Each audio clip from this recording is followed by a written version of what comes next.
ప్రజలందరినీ మోసం చేస్తూ పాలనా పరంగా అనేక వైఫల్యాలను ఎదుర్కొంటూ వైఫల్యాలతో కొట్టుమిట్టాడుతున్నటువంటి చంద్రబాబు ప్రభుత్వం ప్రజల దృష్టి మరల్చడానికి ఒక నియంతలాగా మారి తననెవరూ ప్రశ్నించకూడదు, ప్రత్యర్థులు ఎవరు ఉండకూడదు అనేటువంటి ఏకైక లక్ష్యంతో అనేక రకాలైనటువంటి కుట్రలు కుతంత్రాలు పన్నాగాలకి ఈరోజు శ్రీకారం చుట్టడం జరిగింది. అయితే ఇంతవరకు అనేక సందర్భాలలో ఫిర్యాదులు రావడం, ఆ ఫిర్యాదులకు సంబంధించి కేసులు నమోదు చేయడం అనేటువంటిది భారత శిక్షా స్మృతిలో అమలు చేసేటువంటి ఒక ప్రధానమైనటువంటి అంశం.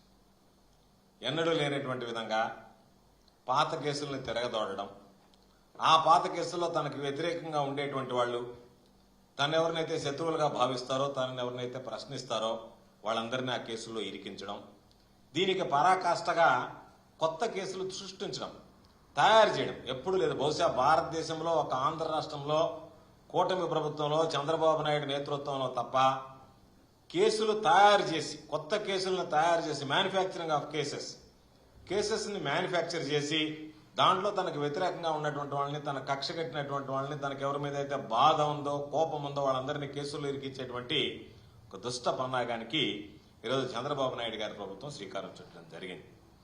ఈరోజు చంద్రబాబు నాయుడు అనేక విషయాలు ఈరోజు మనం పేపర్లో చూస్తున్నాం. ఈరోజు కాకినాడ పోర్టు విషయానికి సంబంధించి పుంకాను పుంకాలుగా తన అనుకూల మీడియా ద్వారా ఈరోజు ప్రచారం చేయించడం, ఇది రాజకీయ లాభం కోసం తప్ప మరొక పరిస్థితి కాదు. ఈరోజు జగన్ గారి మీద అనేక రకాలైనటువంటి ఆరోపణలు చేయడంతో పాటు దానికి సంబంధించి కాకినాడ పోర్టు విషయంలో రాజకీయ లబ్ధి కోసం సుబ్బారెడ్డి గారి అబ్బాయి మీద, ఆయన కుమారుడి మీద, సాయిరెడ్డి గారి మీద, వీళ్ళందరి మీద ఏదో ఒక విధంగా ఒక తప్పుడు ఆరోపణలు చేసి వాటిల్ని ఎవరో ఒకరి దగ్గర తప్పుడు ఆరోపణలు చేయించి వాటి ఆధారంగా, ఆ ఫిర్యాదుల ఆధారంగా ఈరోజు కేసులు నమోదు చేసేటువంటి ఒక దుష్ట సాంప్రదాయానికి చంద్రబాబు నాయుడు గారు ఓడిగట్టడం జరిగింది.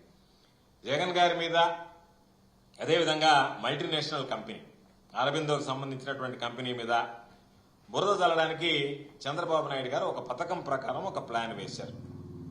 దానిని ముందు రేషన్ బియ్యం, కాకినాడ పోర్టుకు సంబంధించి రేషన్ బియ్యం స్మగ్లింగ్ అన్నారు. ఆ తర్వాత అరబిందోకు సంబంధించి కాకినాడ పోర్టులో వాటాలు కొనుగోలు చేశారు కాబట్టి ఇష్ట ప్రకారం స్మగ్లింగ్ జరుగుతుందని చెప్పని ఒక వార్తల్ని వ్యాప్తి చేయించారు. ఆ తర్వాత చివరికి ఆ పోర్టు లాక్కున్నారనేటువంటి దాని మీద కేసు పెట్టించి ఈరోజు ఏదో ఒక విధంగా ఆ కేసులో వీళ్ళందరినీ ఇరికించాలనేటువంటి ఒక ప్రయత్నం చేశారు. ఒక అబద్దాన్ని సృష్టించడం, దాన్ని ఏదో ఒక విధంగా వ్యాప్తి చేసి జనాల దృష్టి మరల్చి జగన్మోహన్ రెడ్డి గారి మీద నిందలు వేయడం, తనకు అనుకూలమైనటువంటి వ్యక్తుల చేత వైఎస్ఆర్ కాంగ్రెస్ పార్టీకి సంబంధించినటువంటి నాయకుల మీద తప్పుడు కేసులు పెట్టించి అధికార దుర్వినియోగానికి పాల్పడడం అనేటువంటిది చంద్రబాబు నాయుడు గారికి నిత్యకృత్యంగా మారిపోయింది. ఈరోజు ఒక్కసారి ఈ పోర్టు గురించి చూస్తే, కాకినాడ సీ పోర్ట్ ఏదైతే ఉందో దీనికి స్వర్గీయ విజయభాస్కర్ రెడ్డి గారు ముఖ్యమంత్రిగా ఉన్నప్పుడు శ్రీకారం చుట్టాడు, ప్రారంభించాడు. ఆ తర్వాత ఎన్టీ రామారావు గారు దాన్ని కొనసాగించారు. ఎన్టీ రామారావు గారికి వెన్నుపోటు పొడిచినటువంటి చంద్రబాబు నాయుడు గారు అధికారంలోకి వచ్చిన తర్వాత ప్రభుత్వ రంగ సంస్థ ఆస్తులన్నీ కూడా దాదాపుగా 52 పైగా సంస్థలను అమ్మేసి తనకు సంబంధించినటువంటి మనుషులందరికీ కట్టబెట్టడం జరిగింది. ఆ భాగంలోనే కాకినాడ పోర్టుకు సంబంధించి ఆయనకు సంబంధించినటువంటి వ్యక్తి కేవీ రావు గారికి ఇవ్వడం జరిగింది. ఎప్పుడైతే ఇది కేవీ రావు గారి చేతిలో పడిందో, ఆ పడిన తర్వాత 2019 ఎన్నికల్లో కూడా దీని గురించి సమాజంలో అనేక మంది విశ్లేషించారు, అనేక మంది ప్రచారం చేశారు. 2019 ఎన్నికల్లో ఆ రోజు జనసేన అభ్యర్థిగా పోటీ చేసి జనసేన పార్టీ తరఫున ఆంధ్ర రాష్ట్రంలో నిలబడినటువంటి పవన్ కళ్యాణ్ గారు కూడా దీని మీద అనేక రకాలైనటువంటి విమర్శలు చేశాడు. ఎంతమందికి ఉద్యోగాలు ఇచ్చారు, ఎన్ని ఎగుమతులకి మీరు ఎంత ఎగుమతి చేశారు, కాబట్టి దీన్ని అనవసరంగా కట్టబెట్టారు మీ అన్యాయాలకి అని చెప్పి దాని గురించి మాట్లాడడం జరిగింది. దానికి సంబంధించినటువంటి వీడియో క్లిప్పింగ్ కూడా ఒకసారి మీకే చూపిస్తే పవన్ కళ్యాణ్ గారు 2019 ఎన్నికలకు ముందు ఏం మాట్లాడారనేటువంటి దాని మీద కూడా స్పష్టత వస్తుంది. ఇవన్నీ జరుగుతాయని ప్రార్థిస్తే 96లో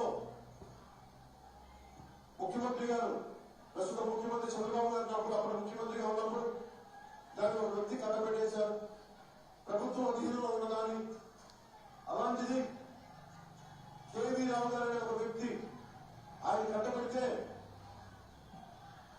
అది ఎంత సంపద ఉంది అంటే ఈ మధ్యన ఎందుకు నష్టపోతుందని దీని పేరు ఎందుకు గమనిస్తున్నారంటే మీరు ఎన్ని ఉద్యోగాలు ఇచ్చారు, ఎంత సంపద సృష్టించారు, అందరి ఉమ్మడి జాతి సంపద సీపోర్ట్ ని మన సంపదని ఒక వ్యక్తి చేతిలో పెడితే ఆ వ్యక్తి ఏం చేశాడు, ఎన్ని ఉద్యోగాలు ఇచ్చాడు.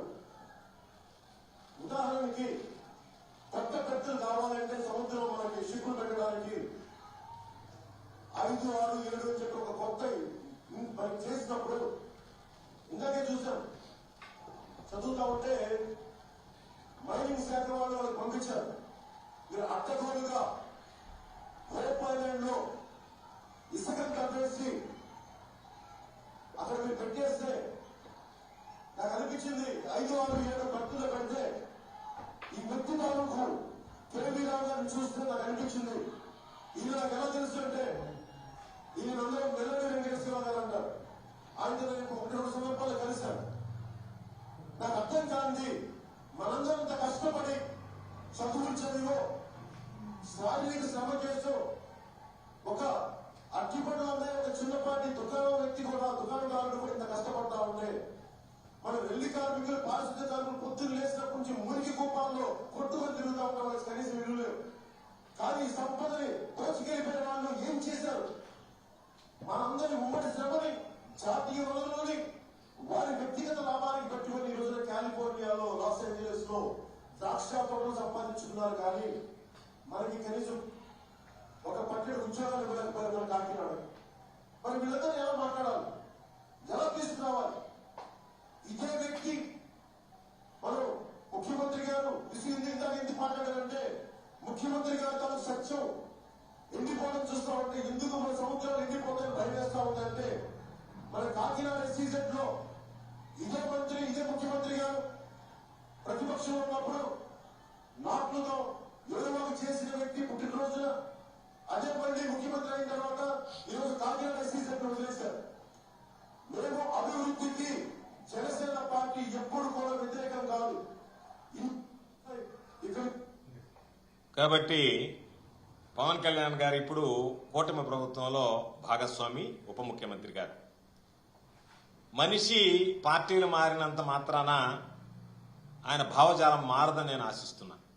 ఎందుకంటే ఆయన స్వయంగా చెప్పినటువంటి మాటలు, కేవీ రావు గారి వ్యక్తిత్వాన్ని గురించి చెప్పాడు, చంద్రబాబు నాయుడు వ్యక్తిత్వాన్ని గురించి చెప్పాడు, చంద్రబాబు నాయుడు ఏ విధంగా దోచిపెట్టాడు అనేటువంటిది ఆ రోజు ఆయన జనసేన అధినేతగా చెప్పినటువంటి మాట.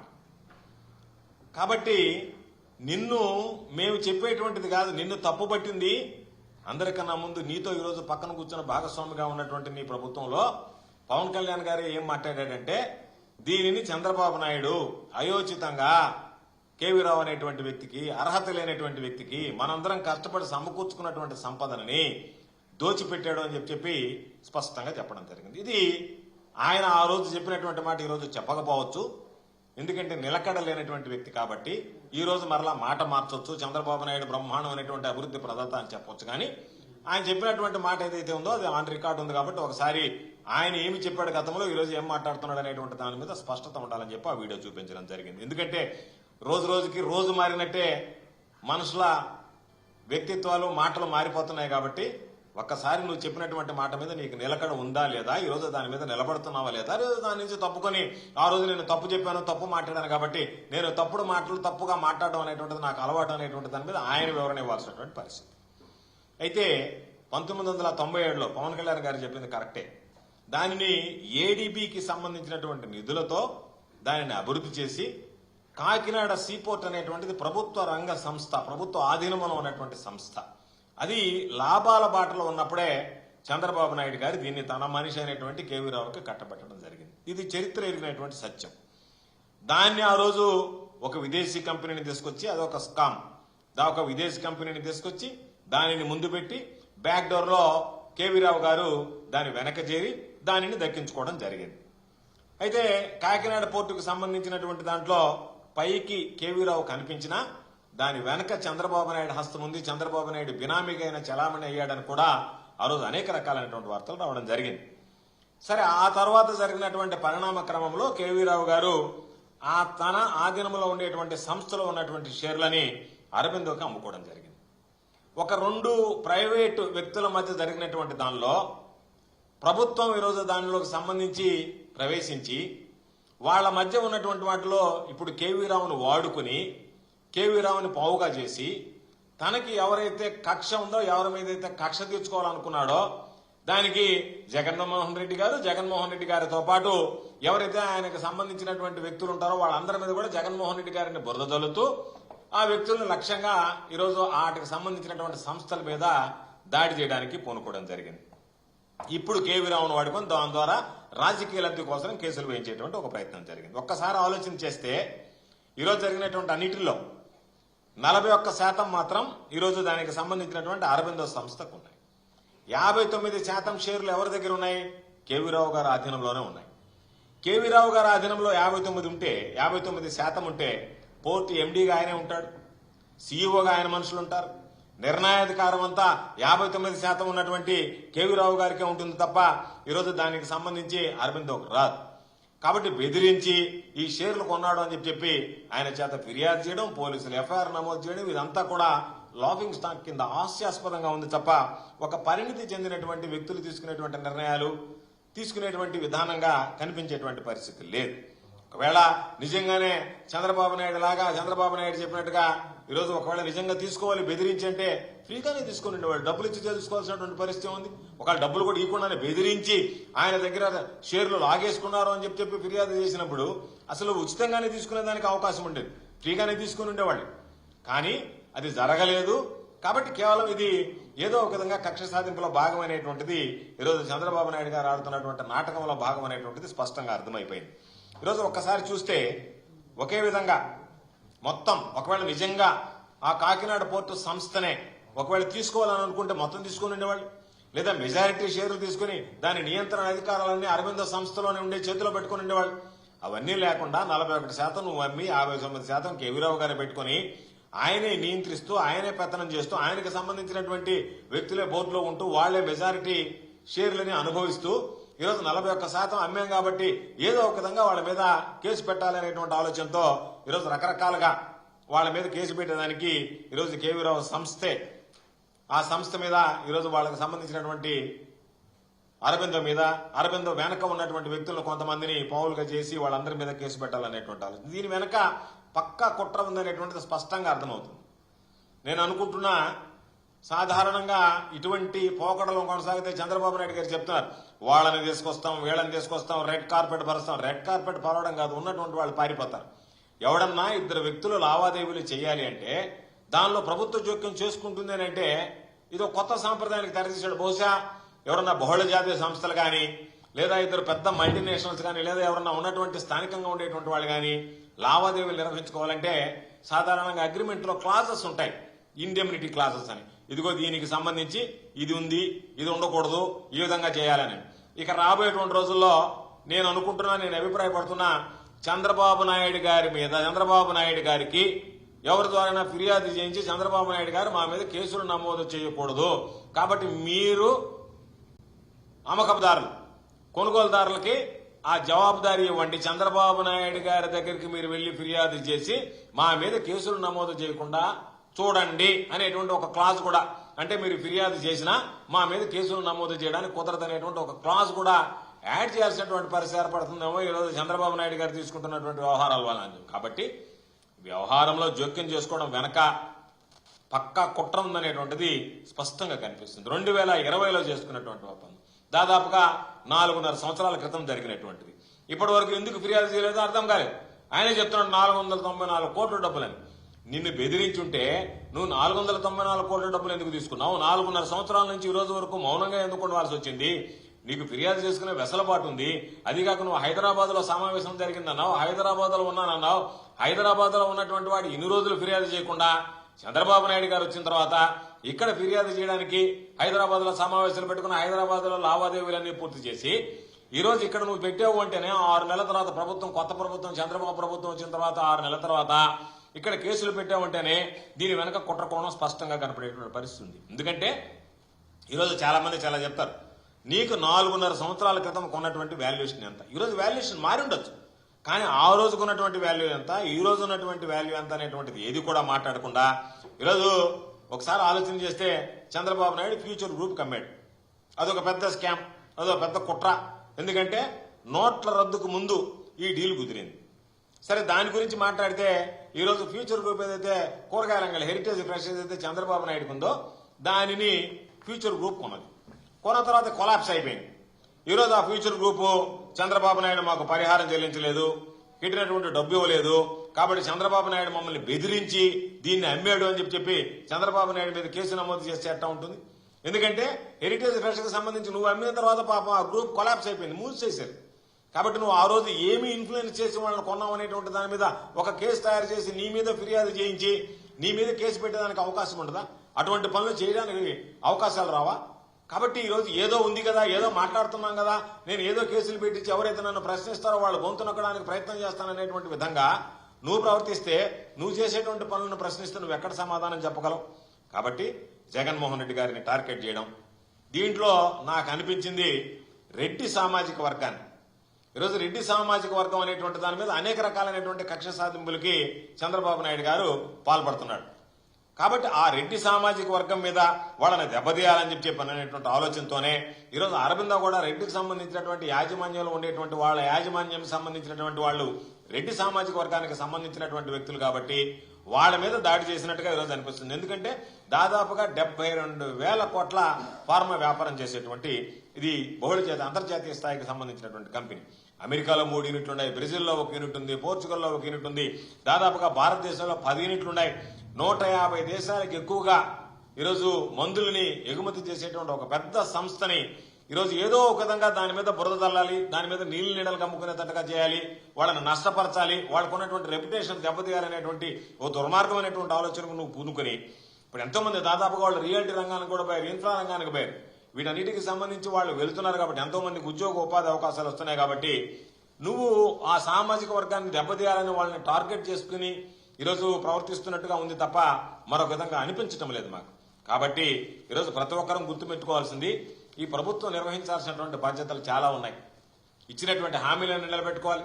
ఇచ్చినటువంటి హామీలకు సంబంధించి ప్రజలకు ఏమి సమాధానం చెప్తారో చెప్పాలి. ఇప్పటికే 1,000 కోట్ల రూపాయలు అప్పు తీసుకొచ్చి 70,000 కోట్ల పైన అప్పు తీసుకొచ్చి ఈరోజు ప్రజలకు ఇచ్చినటువంటి హామీలను నెరవేర్చేటువంటి పరిస్థితులు లేవు. కాబట్టి వీటన్నిటితో పాటు నేను నిర్వర్తించాల్సినటువంటి బాధ్యతలు పక్కన పెట్టి ఏదో 2 ప్రైవేటు వ్యక్తుల మధ్య 2 ప్రైవేటు సంస్థల మధ్య జరిగినటువంటి దాన్ని తీసుకొచ్చి దాన్ని ఏదో ఒక తప్పుగా చిత్రీకరించి దానిని జోక్యం చేసి దాంట్లో ప్రభుత్వ జోక్యం ఉందన్నట్టుగా పెట్టి వాళ్ళ దగ్గర కేసులు తీసుకుని నువ్వు ఫిర్యాదు చేయడం వెనకనే ఈరోజు దారుణమైనటువంటి పరిస్థితులు అర్థమవుతున్నాయి, నీ కుట్రకోణం అర్థమవుతుంది. కాబట్టి తప్పనిసరిగా ఇదే విధంగా కొనసాగితే రేపటి రోజు ఎవరన్నా ఆస్తులు అమ్ముకోవాలన్నా సరే ఎంత వెనకాడతారు, ఎంత పారదర్శకంగా లావాదేవీలు జరగాలన్నా ఓయమ్మ వీళ్ళు ఏదన్నా రేపు రాజకీయంగా మనల్ని ఇబ్బంది పెడతారేమో అనేటువంటి భావం కల్పిస్తే ఇది పెట్టుబడులకు గాని లేదా పారిశ్రామికవేత్తలకు గాని ఈ రాష్ట్రం అనువైనటువంటిది కాదు కదా. ఈ రాష్ట్రానికి వస్తే ఎన్ని రకాలైనటువంటి తప్పుడు కేసులు, దొంగ కేసులు పెట్టచ్చు అని చెప్పి పారిశ్రామికవేత్తలు రావడానికి కూడా పారిపోయేటువంటి పరిస్థితి ఏర్పడుతుంది. కాబట్టి మీరు తీసుకుంటున్నటువంటి నిర్ణయాలు ప్రజలను మోసం చేయడమే కాకుండా భావితరాలకి చదువుకున్నటువంటి వాళ్ళకు కూడా భవిష్యత్తులో వాళ్ళ అంధకారంలోకి వాళ్ళ భవిష్యత్తును నెట్టేసేటువంటి విధంగా చంద్రబాబు నాయుడు ఆలోచనలు ఉన్నాయి. దానికోసం ఈరోజు నిత్యం జగన్మోహన్ రెడ్డి గారి మీద ఏదో ఒక ఆర్టికల్ తయారు చేయడం, ఆ ఆర్టికల్ ని పేపర్లో వేయించడం, నీ అనుకూల మీడియాలో రాయించడం, అనుకూలకు సంబంధించినటువంటి మీడియాలో చూపించడం, దానితో పాటు రెండవది వాళ్ళకి సంబంధించినటువంటి ఎవరైతే వైఎస్ఆర్ కాంగ్రెస్ పార్టీకి సంబంధించినటువంటి వ్యక్తులు ఉంటారో వాళ్ళ మీద దొంగ కేసులు పెట్టించడం, నీ కక్ష సాధింపులకు పాల్పడడం, నీ కక్ష తీర్చుకోవడం తప్ప మరొకటి అనిపించడం లేదు. రకరకాలుగా ప్రశ్నించేటువంటి వాళ్ళ మీద సోషల్ మీడియాకి సంబంధించినటువంటి కేసు. సూపర్ 6 గురించి ఎవరైనా మాట్లాడితే సోషల్ మీడియాలో మీరు అడిగారు కాబట్టి, సూపర్ 6 అడుగుతున్నారు కాబట్టి, మీరు ప్రశ్నిస్తున్నారు కాబట్టి ఏదో ఒక విధంగా మీ పేజ్. రైతుల సమస్యల గురించి మాట్లాడితే దాని మీద కేసులు. పిల్లలకు సంబంధించినటువంటి ఫీజు రియంబర్స్మెంట్ మీరు ఇస్తానన్నారు, ఇవ్వలేదేమయ్యా, దానికి సంబంధించినటువంటి పిల్లల భవిష్యత్తు ఇబ్బంది పడుతుంది, పిల్లలు చదువుకోవడానికి ఈరోజు అది అడ్డంకిగా మారింది. వాళ్ళ సర్టిఫికేట్లు బయటకు వెళ్లాలన్నా ఉద్యోగం చేయాలన్నా సర్టిఫికేట్ ఇవ్వాలంటే ఫీజు కట్టి తీసుకోమంటున్నారు. చంద్రబాబు నాయుడు ఫీజు ఇవ్వలేదు. వాళ్ళకి పాపం ఎగ్జామినేషన్ హాల్ టికెట్లు ఆగిపోతున్నాయి. తల్లిదండ్రులు ఆవేదన చెందుతున్నారు. పిల్లల పాపం చాలా మంది మానసికంగా కృంగిపోతున్నారు. దాని గురించి ఆలోచన చేసేటువంటి పరిస్థితులు లేవు. ఈరోజు ఎన్ని సందర్భాల్లో చెప్పాడు చంద్రబాబు నాయుడు, నేను 5 సంవత్సరాలు కరెంట్ ఛార్జీలు పెంచను, మీరే కరెంటు తయారు చేయండి, నేను మీకు గ్రిడ్ కనెక్షన్ ఇస్తాను, అదనంగా మీరు ఉత్పత్తి చేసేటువంటి కరెంటును అమ్ముకొని మీకు సంపద సృష్టించేటువంటి అవకాశం ఇస్తున్నాడు. సంపద సృష్టి దేవుడు. ఈరోజు అనేక సందర్భాల్లో చెప్పాం. అనేక సందర్భాల్లో చంద్రబాబు నాయుడు గారు చెప్పినటువంటి విషయాలను ఉటంకించడం జరిగింది. బాబు షూరిటీ భవిష్యత్తు గ్యారంటీ అని. బాబు షూరిటీ బాధుడి గ్యారంటీ అనేటువంటిది ఈరోజు చంద్రబాబు నాయుడు ప్రతి విషయంలో ప్రజలకు ఇచ్చినటువంటి హామీలను వంచడం, ప్రజలకు ఇచ్చినటువంటి మాట నిలబెట్టుకోకుండా పోవడం, ఇంత నీచమైనటువంటి సాంప్రదాయానికి ఈరోజు చంద్రబాబు నాయుడు దిగజారిపోయాడు. కాబట్టి దాని మీద ఈరోజు దానికి సంబంధించి 15,000 కోట్ల రూపాయల పాపం ఈరోజు ఎస్సీ ఎస్టీలకు సంబంధించినటువంటి ఏదైతే 200 యూనిట్లు జగన్మోహన్ రెడ్డి గారు ఉన్నప్పుడు ఉచితంగా విద్యుత్ అవకాశం ఉండిందో దాన్ని కూడా ఈరోజు రద్దు చేస్తా అనేక రకాలైనటువంటి అన్ని వర్గాలకు సంబంధించి వ్యతిరేకమైనటువంటి నిర్ణయాలు తీసుకునేటువంటి వ్యక్తిగా మిగిలిపోయాడు. కాబట్టి వీటన్నిటి మీద ప్రశ్నించేటువంటి వాళ్ళ మీద కేసులు పెడుతున్నావు. ప్రశ్నించేటువంటి వాళ్ళని ఏదో ఒక విధంగా అడ్డం తొలగించుకోవాలనేటువంటి ఆలోచన చేస్తున్నారు. కాబట్టి చంద్రబాబు నాయుడు గుర్తుపెట్టుకోవాల్సింది, ప్రశ్నించేది ప్రజల గొంతుగా వినిపిస్తారు నాయకులు. అంతే తప్ప నువ్వు నాయకులను అణిచివేసినంత మాత్రాన్నే ప్రజల్లో నుంచి అది తొలగిపోతుందేమో, వీళ్ళు నా గురించి ప్రచారం చేయకపోతే ప్రజల్లో ఆ దుష్ప్రచారం ఆ ప్రభావం పడదేమో, దుష్ప్రభావం అనేటువంటిది నువ్వు అనుకుంటున్నావు. ప్రజలు 6 నెలలకే ఎన్నడూ లేనటువంటి విధంగా పెదవి విరుస్తున్నారు. నువ్వు చేసినటువంటి మోసాలు, కుట్రలు, కుతంత్రాలు అన్ని కూడా ఈరోజు మాట్లాడుతున్నారు. రోడ్డు మీదకి వచ్చి ప్రజలు కూడా ప్రశ్నించేటువంటి పరిస్థితికి వచ్చింది. కాబట్టి నువ్వు తొక్కే కొంది ఇది ఉద్యమంలాగా ఎగిసి పడుతుంది తప్ప నువ్వు చేసినటువంటి తప్పుడు పనులు, తప్పుడు వ్యవహారాలు, తప్పుడు నిర్ణయాలు, నువ్వు పెడుతున్నటువంటి దొంగ కేసులు వీటి వల్ల ఎటువంటి ఉపయోగం ఉండదనేటువంటిది గ్రహిస్తే మంచిది. దానికి సంబంధించి ఈరోజు కూడా జగన్మోహన్ రెడ్డి గారి ఆధ్వర్యంలో సమీక్ష జరిగింది. జిల్లా అధ్యక్షులు, సెక్రటరీలు, రీజనల్ కోఆర్డినేటర్లు, ప్రధానమైనటువంటి సీనియర్ నాయకులు అందరూ కూడా పాల్గొనడం జరిగింది. దాంట్లో జగన్మోహన్ రెడ్డి గారు ఒక షెడ్యూల్ కూడా ఇచ్చారు. దీనికి సంబంధించి రైతులకు సంబంధించి కానీ, విద్యుత్తుకు సంబంధించినటువంటి ఈరోజు ఛార్జీలు పెంపుదల మీద అయితే, అదేవిధంగా విద్యార్థుల భవిష్యత్తును దృష్టిలో పెట్టుకుని వాళ్ళకి సంబంధించినటువంటి ఫీజు రియంబర్స్మెంట్ విషయంలో కానీ వీటి మీద మనం నిర్ణయం తీసుకోవాలని ఆలోచన చేశాం. ధాన్యం కొనుగోలు కొన్ని దగ్గర ప్రారంభమైతే అక్కడ కనీసం ధాన్యం కొనుగోలు కేంద్రాలు కూడా లేకుండా దళారీల ప్రవేశంతో ఈరోజు విపరీతంగా రైతులు నష్టపోతున్నారు. కాబట్టి ఎక్కడైతే ధాన్యం కొనుగోలు జరుగుతున్నాయో అక్కడ జరిగేటువంటి నష్టం మీద కూడా ఈరోజు అక్కడ ప్రజాప్రతినిధులు వెళ్తారు, పరిశీలిస్తారు. దాని మీద నిరసన కార్యక్రమాలు కూడా శ్రీకారం చుడతాం. అదేవిధంగా రైతులకు సంబంధించినటువంటి పెట్టుబడి సహాయం 20,000 రూపాయలు ఇస్తానని చెప్పి ఘనంగా పలికినటువంటి చంద్రబాబు నాయుడు ప్రతి సంవత్సరం ఈ సంవత్సరం ఇవ్వలేదు. దానికి సంబంధించినటువంటి నిధులు కేటాయించలేదు. దాని మీద కూడా ప్రశ్నించాలనేటువంటి ఆలోచనతో పాటు జగన్మోహన్ రెడ్డి గారు ఏదైతే ఉచిత పంటల బీమా ఈ క్రాప్ చేసుకోవడం, ఈ క్రాప్ బుకింగ్ అయిపోయిన వెంటనే వాళ్ళకి సంబంధించినటువంటి బీమా వర్తింపజేసేటువంటి విధంగా ఏదైతే స్ట్రీమ్ లైన్డ్ ప్రొసీజర్ ఉందో దాని అంతా తీసేసి ఈరోజు మీరు కట్టుకుంటేనే మీకు బీమా వస్తుందని చెప్పి ఉచిత పంటల బీమాకి మంగళం పాడడం, వీటన్నిటి మీద కూడా ఈరోజు దృష్టి పెట్టాలనుకున్నాం. అదేవిధంగా విద్యుత్ ఛార్జీలకు సంబంధించి ఒక విడతలో 6,000 కోట్లు పెంచి మరలా 9,000 కోట్లు, 15,000 కోట్ల భారం 5 సంవత్సరాల్లో నీ నోటితో నువ్వే సాక్షాత్తు చెప్పినటువంటి మాటలు 5 సంవత్సరాల్లో ₹1 కూడా విద్యుత్ ఛార్జీలు పెంచనని చెప్పి ఒకటేసారి 15,000 కోట్ల రూపాయల పెనుభారం, బహుశా ఇప్పుడు ఆంధ్ర రాష్ట్ర చరిత్రలో 15,000 కోట్ల రూపాయల పెనుభారం మోపినటువంటి పరిస్థితి లేదు. దానికి సంబంధించి 15,000 కోట్ల రూపాయలకి ఇప్పటికే మామూలుగా నువ్వు వేయడానికి నిర్ణయం తీసుకుని ఒక బిల్లు అయితే ఇప్పుడు పడింది. రెండో బిల్లు కూడా జనవరి నుంచి రెండోసారి 6,000 కోట్లకు సంబంధించినటువంటి బిల్లులు ఇప్పుడు వచ్చాయి. మరలా 9,000 కోట్లకు సంబంధించి కూడా జనవరి నుంచి పాపం ఆ ప్రభావం ప్రజల మీద పడేటువంటి అవకాశం ఉంది. కాబట్టి దాని మీద, అదేవిధంగా పిల్లలకు సంబంధించి చదువులు కుంటుపడుతున్నాయి కాబట్టి విద్యా దీవెన, జగన్మోహన్ రెడ్డి గారి క్రమం తప్పకుండా ఇచ్చినటువంటి వసతి దీవెన, విదేశీ విద్య, ఈ 3 కూడా ఈరోజు ఎక్కడా ఈ ప్రభుత్వం పట్టించుకున్నటువంటి దాఖలాలు లేవు. కాబట్టి పాపం ఆ చదువుకునేటువంటి బిడ్డలకి ఈరోజు విఘాతం కలుగుతుంది. కాబట్టి వాళ్ళ చదువులకి ఈ 3కి సంబంధించి కూడా ఈరోజు ప్రజలకు సంబంధించి ప్రజలందరినీ కలుపుకొని ఆయా వర్గాలతో కలిసి నిరసన చేపట్టాలనేటువంటి ఆలోచన చేశాం. కాబట్టి ఈరోజు ఎక్కడైతే ధాన్యం కొనుగోలు కానీ రైతులకు సమస్యలు ఉన్నాయో క్షేత్రస్థాయిలో పర్యటించి డిసెంబర్ 11వ తేదీ రైతులందరితో కలిసి ప్రతి జిల్లా కలెక్టరేట్ లో కలెక్టర్ దగ్గరికి వెళ్లి రైతులందరితో కలిసి వెళ్లి రైతుల సమస్యల మీద ఏదైతే మనం చెప్పామో పెట్టుబడి సహాయం దగ్గర నుంచి ఈరోజు ధాన్యం కొనుగోలు ప్రారంభమైన దగ్గర గిట్టుబాటు ధర లేకపోవడం, అదేవిధంగా ఉచిత పంట బీమా ఏదైతే ఉందో ఆ బీమా అమలు చేయకపోవడం, వీటి మీద జిల్లా కలెక్టర్ గారికి మా నిరసన తెలియజేసి వినతి పత్రం ఇవ్వాలనేటువంటి కార్యక్రమానికి డిసెంబర్ 11వ తేదీ రాష్ట్ర వ్యాప్తంగా అన్ని జిల్లాల కలెక్టరేట్ల దగ్గర ఈ కార్యక్రమాన్ని నిర్వహిస్తాం. అదేవిధంగా విద్యుత్ ఛార్జీల పెంపుకు సంబంధించి డిసెంబర్ 27వ తేదీ కరెక్ట్ ప్రతి జిల్లా కేంద్రంలో ఉన్నటువంటి ఎలక్ట్రిసిటీ ఎస్సీ కార్యాలయం దగ్గరికి వెళ్లి ఎలక్ట్రిసిటీ ఎస్సీ కార్యాలయం ముందు మా నిరసన తెలియజేస్తాం. అదేవిధంగా ఎక్కడైనా సిఎండి ఆఫీసులు ఉంటే ఆ సిఎండి ఆఫీసుల దగ్గర అక్కడ ఉన్నటువంటి ఆ సంస్థలకు సంబంధించినటువంటి సిఎండి సంస్థలకు సంబంధించినటువంటి అక్కడ వాళ్ళ ఎండీ దగ్గర వాళ్ళ దగ్గరికి వెళ్లి అక్కడ నిరసన తెలియజేస్తాం.